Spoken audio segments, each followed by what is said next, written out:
Do you ever hit that awkward silence in a conversation and your mind just goes totally blank? You want to connect with people, maybe at work or a party, but you just can't think of what to say.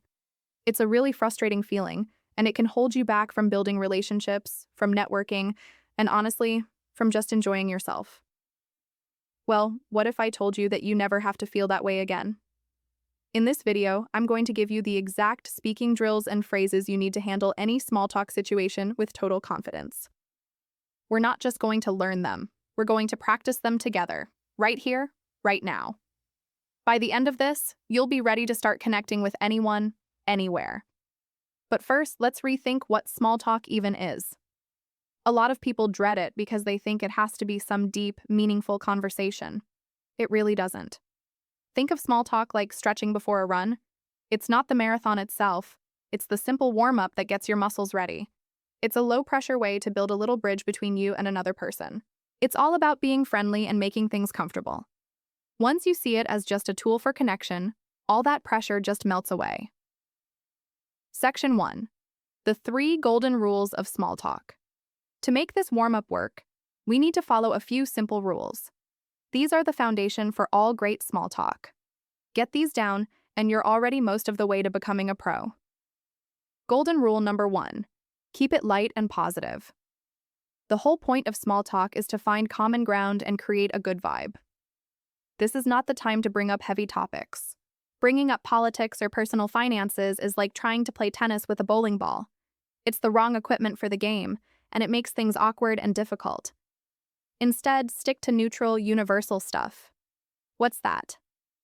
Things like the weather, weekend plans, hobbies, entertainment, and food are almost always safe bets. The goal is to build a friendly connection, not to win a debate. Golden rule number 2. Ask open-ended questions. This might be the most important trick in the book. A closed question is one you can answer with just yes or no. Think of it as a locked door.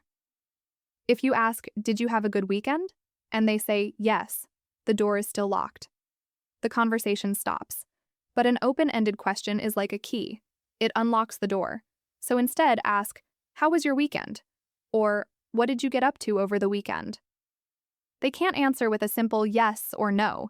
They have to open the door and share a little story. Golden rule number 3. Be a great listener. A conversation is a two-way street. So many of us get stuck worrying about what we're going to say next that we forget to actually listen. Think of yourself as a detective. When you really listen, you'll find clues for your next question right there in their answer. Active listening means paying attention to their words, sure, but also to their energy and their tone. If you ask about their weekend and they say, "It was amazing. I finally finished a huge project," don't just move on. Their energy is a clue. A great follow-up would be, "That must be a relief. What kind of project was it?" Truly listening shows you're interested and makes the other person feel valued. Now that we have the rules, let's get to the practice. Section 2. Drill 1. Mastering the workplace. We spend so much time at the office, and small talk is really the glue that holds our work relationships together. It happens in the break room, before a meeting, or first thing in the morning. Let's practice a few common scenarios. Scenario A. The Monday morning greeting. This is a classic. You see a coworker for the first time on Monday. Instead of just a, "Hello," let's try to start a real, quick conversation. Your drill. I'll say a phrase, and I want you to say it out loud after me. Then we'll talk about how to follow up. Phrase 1. Morning, how was your weekend? This is a simple, perfect opener. Now, listen to their answer. If they say something like, "It was good, pretty relaxing," you can follow up with, "That's nice to hear. Anything exciting planned for this week?" This is a great way to shift the conversation from the past to the future. Phrase 2. Hey, good morning. Did you do anything fun over the weekend? Adding the word fun gives it a positive, friendly vibe. If they share something specific, like, "I went for a hike," you have an easy follow-up. "Oh, that sounds great. Where do you usually like to go hiking around here?" Scenario B. Before a meeting starts. Those few minutes before a meeting can feel a little awkward. Let's fill them with some easy small talk. Your drill. Let's practice a few questions that are work-appropriate but still engaging. Phrase 1. How's your week going so far? This is the perfect midweek question. It's general enough to be safe, but still invites a real answer. Phrase 2. Working on any interesting projects right now? This question shows you're interested in their work life beyond just this one meeting. It gives them a chance to talk about something they're proud of. Phrase 3. To someone you don't know well. Hi, I don't think we've formally met. I'm Tommy from the marketing team. How long have you been with the company? This is a confident and friendly way to introduce yourself. Asking how long they've been there is a standard, easy question that gets the ball rolling. The key at work is to keep things professional but warm. These drills will help you build stronger bonds with your colleagues, one short chat at a time. Section 3. Drill 2. Shining at social events. Parties, networking events, weddings. These are great places for small talk, but they can also be super intimidating. Who do you talk to? What do you even say? Let's get you armed with the phrases you need to shine. At a social event, the context is your best friend. You already have one thing in common with everyone there: the event itself. Scenario A. Approaching someone new. You see someone standing alone. Here's how you can confidently walk up and start a chat. Your drill. Repeat these icebreakers after me. Phrase 1. At a party. Hi there, how do you know Tommy? This is the perfect opener at a personal event like a birthday. It immediately creates a shared connection and gives you a natural place to start the conversation. Phrase 2. At a conference or networking event. So, what brought you to this event today? This is open-ended and focuses on their professional interests. Their answer will tell you a lot about their goals and what they care about. Phrase 3. General and easy. This is a great event, isn't it? Have you been to one of these before? This starts on a positive note and then asks a simple question. It's low pressure and works almost every time. Scenario B. Using compliments to start a conversation. A genuine compliment is one of the best tools for small talk. It makes the other person feel good and opens the door for a question. The trick is to focus on something they chose, like a jacket, a bag, or a piece of jewelry, instead of their physical appearance, which can sometimes come off a bit awkward. Your drill. Let's practice the compliment and question technique. Phrase 1. I love your jacket. Can I ask where you got it? This is a classic for a reason. It's polite, it's a compliment, and it leads to a simple answer that can easily turn into a bigger conversation about shopping or style. Phrase 2. That's a really cool necklace. It looks like it has a story behind it. This is a more advanced version. Instead of just asking where they got it, you're inviting them to share a personal story, which can create a much stronger connection. Remember, at social events, your goal is just to be curious and friendly. Everyone is there hoping to connect, and with these phrases, you're giving them an easy and pleasant way to connect with you. Section 4. Drill 3. Confident everyday encounters. Sometimes the toughest small talk situations are the ones you don't see coming. In line at the grocery store, waiting for a coffee, or bumping into a neighbor. These moments are short, but they are amazing opportunities for practice. The key here is to use your shared environment. Scenario A. Waiting in line. You're standing in a long line. Instead of just scrolling on your phone, you can make a quick connection. Your drill. Let's practice some openers based on the situation. Phrase 1. Wow, I didn't think it would be so busy today, did you? This is that classic move of bonding over a small shared complaint. It's a super quick way to build a little rapport. Phrase 2. At a coffee shop. Everything here looks so good. Have you tried chocolate muffin before? Asking for a small piece of advice is a great way to start a chat. It shows you value their opinion and lets them share their experience. Scenario B. Talking about the weather. It might feel like a cliche, but talking about the weather is a universal and totally safe way to start a conversation with anyone. It's something everyone is experiencing and has an opinion on. Your drill. Repeat these weather-based openers after me. Phrase 1. It's a beautiful day today, isn't it? Simple, positive, and it works. That little tag question, isn't it, is a clear invitation for them to respond. Phrase 2. I can't believe how much rain we've been having. I really hope it clears up for the weekend. This phrase is great because it does 3 things at once. It points out a shared experience, expresses a mild feeling about it, and then looks toward the future. It's a whole small talk package in one sentence. Think of these everyday encounters as low-stakes practice. The person you're talking to might only say a few words back, and that's totally fine. The goal is to get comfortable just starting the conversation. The more you do it, the less you'll fear it. All right, we've covered drills for work, parties, and random daily situations. You're already building an awesome toolkit of phrases. To help you remember all of them, I've created a free PDF guide called the Ultimate Small Talk Cheat Sheet. It has all the phrases from this video, plus 50 more for all kinds of situations. You can download it for free at the link in the description. It's perfect for a quick review on your phone right before you walk into a meeting or a party.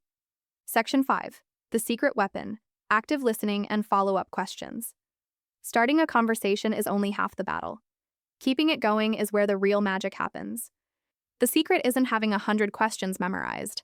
It's active listening. Like we said in the golden rules, it's like being a detective. Your next question is almost always hiding in the other person's last sentence. Think of it like panning for gold.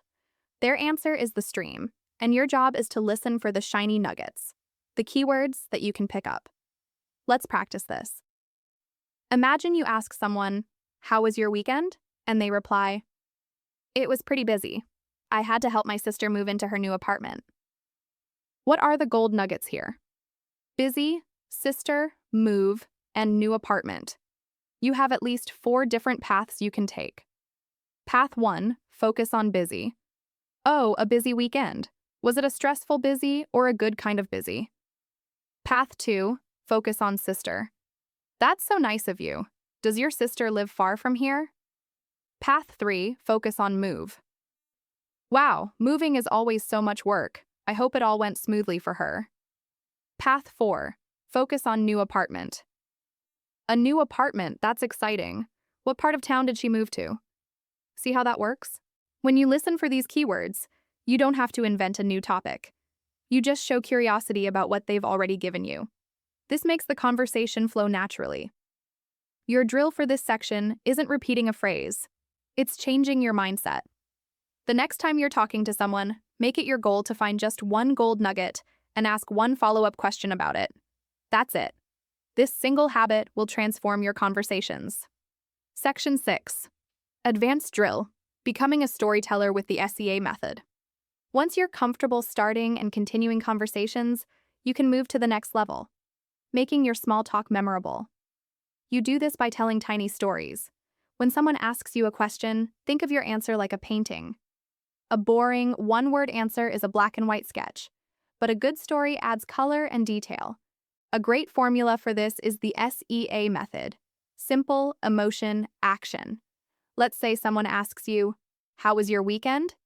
The boring black and white sketch answer is, "It was good. I went to the beach." Now let's use the S.E.A method to add color. Simple. Start with the basic sketch. I went to the beach. Emotion. Add some color. How did it make you feel? It was so relaxing to get out of the city. Action. Add the final details. Describe a specific thing you did. I spent hours just reading a book by the water. Put it all together into a colorful picture. It was great. Thanks for asking. I went to the beach. It was so relaxing to get out of the city for a day, and I just spent hours reading a book by the water. That answer is so much more engaging. It gives the other person more to connect with. Your drill. Let's practice turning another boring sketch into a story. The question is, what do you do for a living? The boring answer, I'm a graphic designer. Now let's use the S.E.A method. Simple. I'm a graphic designer. Emotion. I really love the creative side of my job. Action. Right now, I'm actually working on designing a new logo for a coffee company. Full story. Answer. I'm a graphic designer. I really love the creative part of it. In fact, right now, I'm working on a fun project designing a new logo for a local coffee company. This answer isn't just a job title, it's a conversation starter. Try using the S.E.A method the next time someone asks you a simple question. Section 7. The graceful exit. How to end any conversation. Just as important as starting a conversation is knowing how to end it politely. You don't want to get stuck, but you also don't want to be rude. Having a few exit lines ready is a game changer. Think of them as your friendly escape hatches. Here are some polite phrases you can use to end a conversation without being awkward. Your drill. Repeat these exit lines after me. The simple and polite exit. Well, it was really great chatting with you. I hope you enjoy the rest of the event. This is a classic. It's warm, it's final, and it wishes the other person well. Perfect. The moving on exit. I'm going to go grab another drink, but it was lovely to meet you. Maybe I'll see you in a bit. This gives a specific reason for leaving, which makes the exit feel totally natural. You can swap out grab another drink with find my friend, get some food, or go say hi to someone. The won't keep you exit. I know you're busy, so I won't keep you any longer. It was great to finally put a face to the name. This one is especially good in a professional setting. It frames the exit as if you're doing them a favor, which is super polite. The key to a graceful exit is to smile, make eye contact, and say your line with a friendly tone. It ensures you end things on a high note and leaves the door open for another chat down the road. So today, we've shifted our thinking about small talk from something to be scared of to a simple warm-up for connection. We've practiced specific drills for work, social events, and daily encounters. We've learned the secret weapon of active listening and the technique of telling mini stories. And finally, we've learned how to gracefully end any conversation. You have the tools now. But the only way they work is if you use them. The only way to get truly good at small talk is to go out and practice. Start small. Pick one phrase from this video and just try to use it this week. Next week, try another. Remember, perfection isn't the goal here. Connection is. Every small conversation is a chance to build a bridge, learn something new, and feel a little more connected to the world around you. You've got this. Thanks so much for practicing with me today. If you found this video helpful, please give it a like and subscribe for more lessons to boost your English confidence. And don't forget to check out our video on 5 ways to sound more confident in English right over here. Keep practicing, and I'll see you in the next one.